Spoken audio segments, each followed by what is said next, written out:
Sofía Vázquez. Muy bien, estamos ya con nuestra segunda invitada, la abogada Sofía Vázquez, especialista de asuntos regulatorios de la Secretaría Jurídica de la Presidencia de la República. Ya la tenemos en monitor. Doña Sofía, abogada Sofía Vázquez, muy buenos días. Cuéntenle un poco al país en qué consiste el veto presidencial, cuáles fueron los artículos, a grosso modo, 3 o 4 de los más importantes, pues son muchísimos, 3 o 4 de los más importantes para poderlos conversar y debatir aquí con usted en la mesa. Le damos la bienvenida y por favor le hacemos la pregunta ya señalada. De la ley de comunicaciones. ¿De la ley de qué dije yo? Ley de comunicación. No lo mencionaste. Ah, claro, no, el veto de la ley de comunicación es lo que incluso este grupo ha trabajado y doña Sofía es una de las voceras sobre el veto. Así que le escuchamos, abogada Vázquez. Buenos días, muchas gracias con todos. Estoy aquí para explicarles un poco en qué consistió el trabajo al veto a la reforma a la Ley Orgánica de Comunicación. El veto se centra en una objeción parcial por inconstitucionalidad y por inconveniencia. 17 de ellos son objeciones por inconstitucionalidad. Son aquellos que hemos considerado que son trascendentales para que prime en el Ecuador una libertad de expresión, una libertad de prensa, donde se garantice el derecho a la igualdad y el derecho a ejercer libremente la actividad periodística. Entre estos puntos importantes que hemos enviado, porque consideramos que la Asamblea está tratando de revivir a un fantasma, la policía de la verdad, como anteriormente existía la superintendencia, por ejemplo, que el Estado tenga que garantizar qué información es verdadera y qué es falsa. No puede existir, primero, que la verdad es relativa, no puede el Estado garantizar lo que es verdadero y falso. Por otro lado, estableció una responsabilidad ulterior para los medios, lo cual permitía a que se sancione la opinión, porque además de ello, no solo que dejaba la puerta abierta para que ésta sea penalizada, sino que además establecía mecanismos para que se sancione previamente, e inclusive a los medios de comunicación privados, tratando de afectar su línea editorial, por lo cual también se estaría vulnerando la libertad para ejercer la actividad periodística. Otro de los temas importantes es que pretendían que la Defensoría del Pueblo, que funcionarios de la Defensoría del Pueblo actúen como defensores de audiencia, aun cuando en la ley de comunicación vigente estos son un mecanismo de autorregulación, es decir, son voluntarios por cada uno de ellos. Por el contrario, aquellos que hemos enviado por inconveniencia son aquellos que consideramos que con un texto alternativo pueden ser solucionados. En este caso hemos enviado una propuesta, por ejemplo, de incentivos para todos los medios de comunicación que incrementen estos mecanismos de autorregulación y de esta manera ellos ejerzan la actividad periodística de manera responsable, se investigue y se contraste la información. Por otro lado, hemos generado mecanismos de protección hacia los medios de comunicación, lo cual a su vez estaríamos cumpliendo con sentencias que ya han dispuesto al Ecuador, la Corte Interamericana, que proteja la libertad de prensa, estableciendo mecanismos de protección para ellos. Asimismo, tratando de limitar sobre todo cualquier tipo de participación excesiva de la Defensoría del Pueblo. Pues como ya hemos manifestado y el presidente lo ha dicho, la prensa debe tener la libertad para poder opinar. A su vez, eliminar cualquier tipo de sanción que consista en participar en talleres y realizar campañas imponiendo contenidos. Esos serían los puntos más importantes del veto. Muy bien, Sofía, le saluda Stalin Poveda. Esos son los puntos más importantes. Yo le iba a preguntar cuál era la lógica del veto parcial y con esas dos consideraciones, lo constitucional y el otro relativo a las objeciones.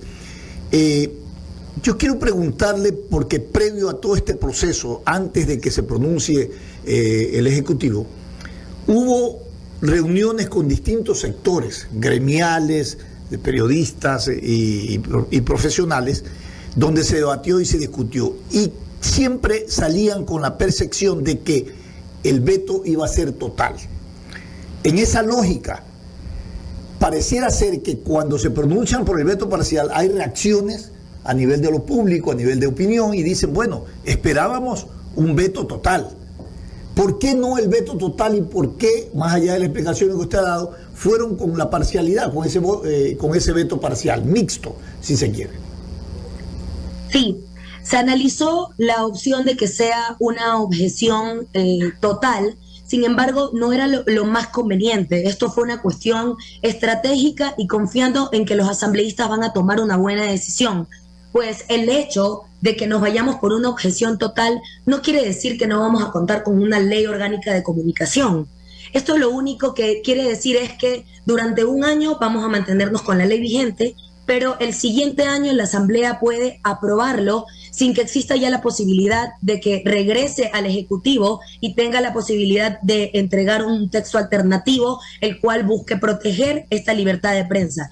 Entonces, esto fue una cuestión estratégica, una cuestión que busca inclusive respaldar y amparar a todos los medios de comunicación y la libertad en general de los ciudadanos, porque esta ley no solo afecta a los medios de comunicación, sino también a los ciudadanos en general, pues esta ley trataba de penalizar cualquier tipo de opinión, ya sea a través de la prensa o en cualquier otro medio. Pero un ratito, ¿y usted tiene confianza, Sofía, de que en la Asamblea los asambleístas pudieran tomar una decisión adecuada en la línea de ese veto mixto? Confiamos en que los asambleístas van a tomar una buena decisión. De todas maneras, este veto ha sido con respaldos tanto de la Corte Constitucional, con estándares internacionales, inclusive con propuestas de los propios medios de comunicación y con la Relatoría para la Libertad de Expresión. Esto es decir, no nos hemos basado en cuestiones políticas, sino más bien en estándares internacionales y precedentes, inclusive constitucionales del Ecuador. Nelson Guín también pregunta. Sí, buenos días, Sofía, gusto saludarla. Quiero empezar como ciudadano felicitando la iniciativa del gobierno de que justamente haya planteado este veto parcial, porque pienso que recoge bastante bien la aspiración ciudadana de que haya una libertad real de opinión y de comunicación y de que los medios cumplan con su rol informativo y que los ciudadanos tengamos los espacios también para podernos expresar. Así que desde ese punto de vista, como ciudadano, apoyo esto que está haciendo el gobierno y también como abogado creo que la forma en que lo han planteado es bastante práctica y esperemos que tenga el resultado que usted nos ha comentado. Tengo una inquietud puntual respecto de los medios públicos, ¿no? Hace meses atrás entrevistamos a aquel secretario de Información de la Presidencia y ahí teníamos una discrepancia porque inicialmente él nos comentó que la idea era eliminar todo medio público, pero ese es un debate que en varios grupos ciudadanos se ha dado y que la conclusión usualmente es de que se requieren medios públicos, pero obviamente sin esta agenda partidista que hubo en el gobierno del presidente Correa y que pues se usó el medio público como un medio de propaganda, pero en otros países maduros en términos ya de comunicación pública, el medio público cumple un rol educativo, informativo, comunitario, de resaltar los valores del país, de hacer campañas en favor de objetivos nacionales. ¿Cómo está esa parte de los medios públicos concebidos por el gobierno y por tanto reflejados en la parte normativa? En cuanto a los medios públicos, no se han suprimido, obviamente no podemos hacerlo porque el presidente se encuentra limitado por la Constitución de la República. Nosotros no podemos tocar artículos que no han sido propuestos en el texto de la Asamblea. Sin embargo, hemos tratado de suprimir, por ejemplo, los medios de comunicación oficiales para que no exista una sola verdad y a la vez también procurar que exista un derecho a la igualdad tanto entre los medios públicos, privados y comunitarios. El texto propuesto incrementaba el porcentaje de disponibilidad de frecuencias del espectro radioeléctrico para las estaciones de radio y televisión de los medios públicos. En este caso, por eso hemos remitido a la Corte Constitucional para que se pronuncie al respecto. En todo caso, que existe un derecho a la igualdad, no darle un porcentaje adicional a los medios públicos, consideramos y resaltamos que el derecho a la igualdad y a la prensa es importante para el presidente. En todo caso, para terminar este punto, sí valdría la pena que el gobierno considere que en realidad ya hace falta que se consolide un medio público con participación ciudadana real, ¿no? Con grupos que han demostrado en el tiempo tener interés en aportar a la cultura, la educación del país, y de esa manera tener este aporte también a la sociedad que en otros países cumple un rol muy importante. Sí, ¿algún comentario, Sofía, sobre la reflexión de Nelson?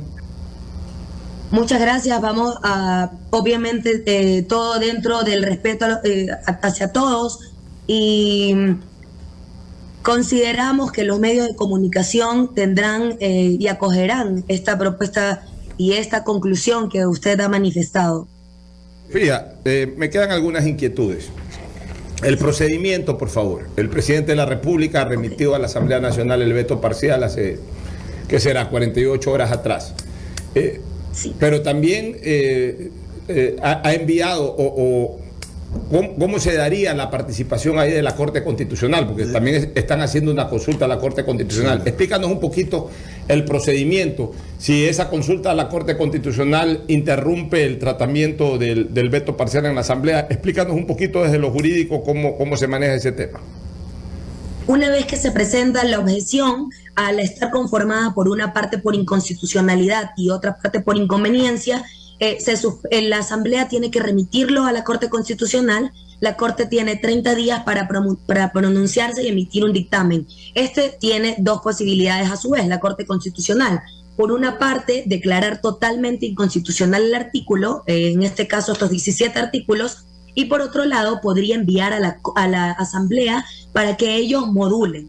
En el caso de que remita a la Asamblea para que module, es decir, que considere que existe la posibilidad de que mejorando el texto podría dejar de vulnerar determinados derechos, en ese caso la Asamblea va a tener que modificar el texto y va a tener que enmendarlo y remitirlo nuevamente al presidente para que él lo sancione. Es una especie de Herodes a Pilatos.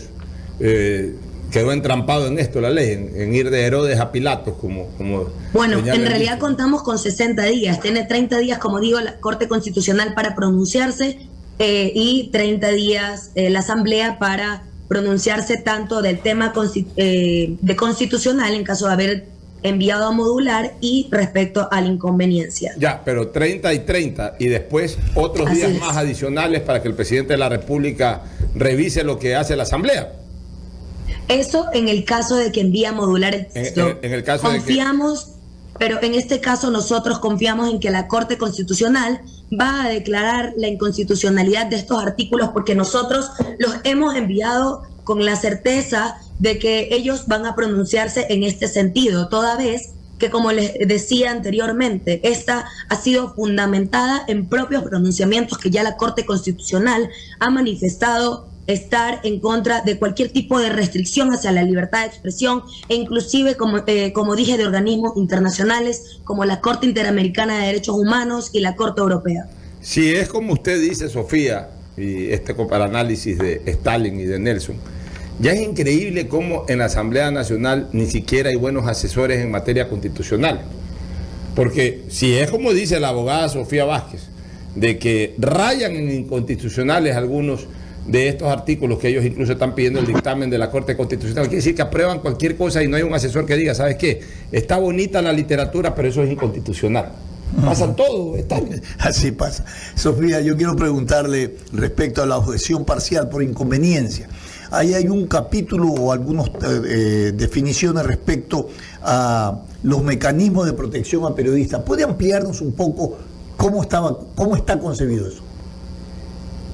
Se está creando un mecanismo de protección hacia los medios de comunicación, toda vez que ya han existido y existe bastante violencia hacia los medios. Creo que todos hemos sido conscientes de este particular en la sociedad, y en su momento la Corte Interamericana de Derechos Humanos también es una forma de cumplir con una sentencia que ya dispuso al Ecuador establecer estos mecanismos, entre ellos, por ejemplo, investigar estos casos de violencia contra los medios de comunicación, tener indicadores para poder inclusive determinar en qué momentos tienen estos mayor riesgo, que las investigaciones tengan mayor celeridad.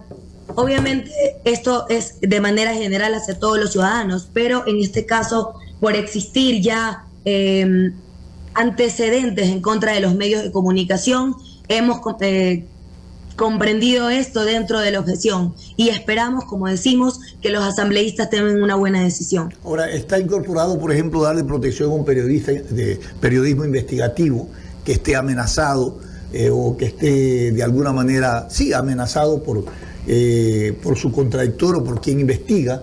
¿Está contemplado qué tipo de protección se debe dar? No, está de manera general porque obviamente estas ya son cuestiones que se deben manejar. En este caso hemos decidido que quien tiene que manejar este mecanismo es el Consejo de Comunicación. Entonces es el Consejo quien tendrá que tomar las decisiones de cómo se va a llevar a cabo este mecanismo. Ya, Sofía, ¿y quién protege en este caso a la otra parte, a la que en un momento determinado se puede sentir afectada por los medios de comunicación? Porque cuando se redacta y se legisla, se redacta una ley y se legisla, hay que ver todas las partes, porque tampoco podemos caer en lo demagógico de que queremos quedar bien con la prensa y entonces todo hagámoslo a favor de la prensa. También la prensa tiene vicios de comunicación, por ejemplo el linchamiento mediático. Evidentemente, pues cuando a una persona le dan todos los días y le buscan todos los días algo para darle palo, eso se llama linchamiento mediático. ¿Y dónde está la responsabilidad ulterior? ¿A dónde está tipificada? No, pero por eso, déjame primero preguntarle a Sofía, ¿qué tipo de protección hay también para otras personas, como por ejemplo el afectar la honra, el prácticamente presentenciar a una persona antes de que ese ciudadano, sea funcionario o no, ese ciudadano sea sentenciado por una corte, por la comisión de un delito? Con el tinte noticioso a veces se lo presentencia. ¿Dónde está también el tema, por ejemplo, del derecho a la réplica? Hay personas que se pueden sentir afectadas o aludidas por una noticia. Con una frase a una persona le pueden tirar al piso la honra, y esa persona de repente por ahí necesita una carta para explicarlo. Sí, pues la noticia en la primera página de un diario puede salir una sola línea echándole al piso la honra en primera plana, y la aclaración sale cortada y en la última página del periódico. Entonces, también estos mecanismos de defensa de las personas que se pudieran sentir afectadas por los vicios de la comunicación constan en esta ley, ¿o nos hemos olvidado de ese tema? Así es. Estos mecanismos no han sido eliminados de la ley. Sin embargo, lo que hemos establecido, y tanto estándares internacionales y la propia ley ya establecen el derecho a la réplica y el derecho a la rectificación, e inclusive estos organismos internacionales han manifestado que este es el mecanismo principal y primordial, el derecho a la rectificación, ya que como al ser un tema mediático es un tema que se soluciona a través del mismo medio. No obstante, esto no quiere decir que esta persona que se sienta afectada no tiene los mecanismos, pues tenemos el sistema judicial, ellos podrán ir, pero obviamente tienen a su vez estas herramientas como el derecho a la rectificación y a la réplica, y por su parte el sistema judicial va a tener que seguir el sistema y el debido proceso establecido en el COGEP. ¿Alguna otra pregunta, Stalin? ¿Tú querías preguntarle algo más?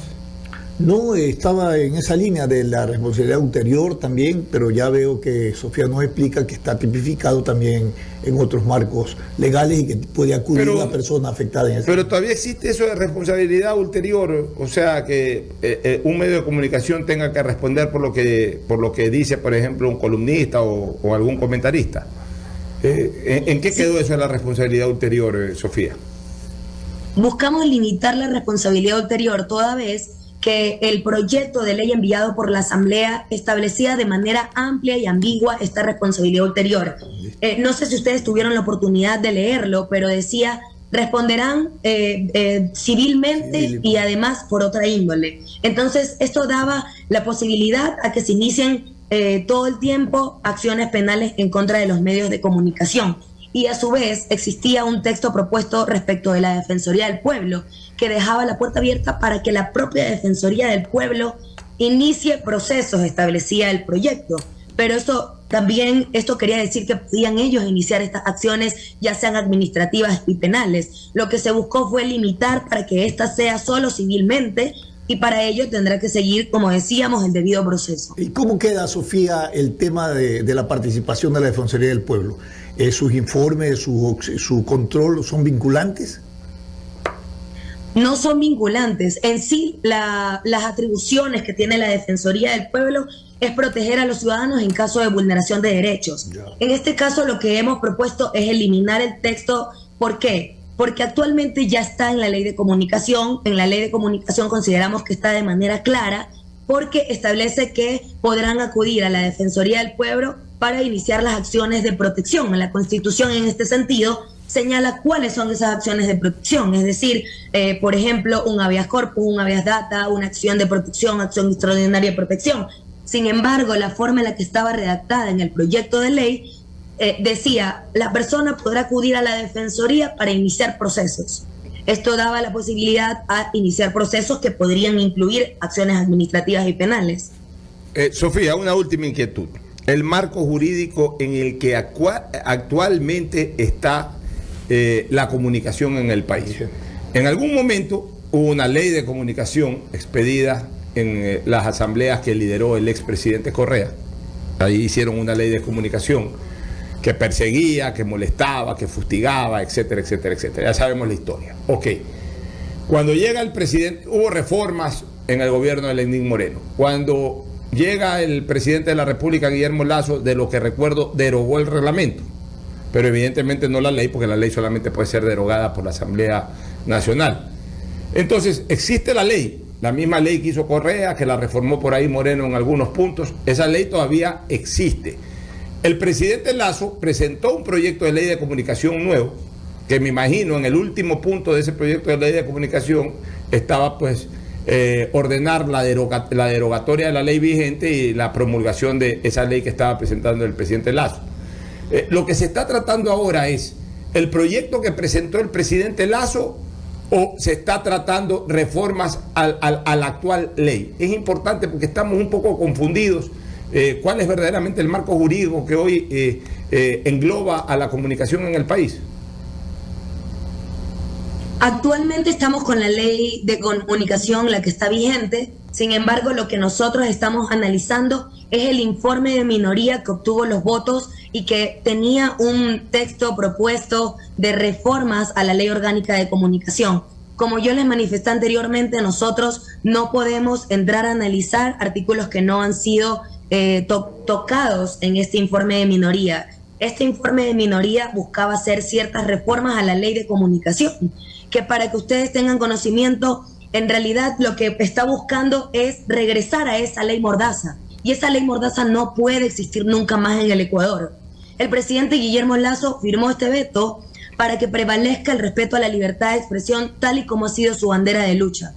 Muy bien, gracias Sofía, la abogada Sofía Vázquez, miembro del staff de la asesoría jurídica de la Presidencia de la República, que hoy ha estado presente. Ella y otros compañeros más han venido liderando justamente el manejo jurídico de este proyecto de ley, el veto presidencial, etcétera, y ha sido pues la persona más indicada para hablarnos sobre el particular. Muchas gracias, Sofía. Gracias a ustedes.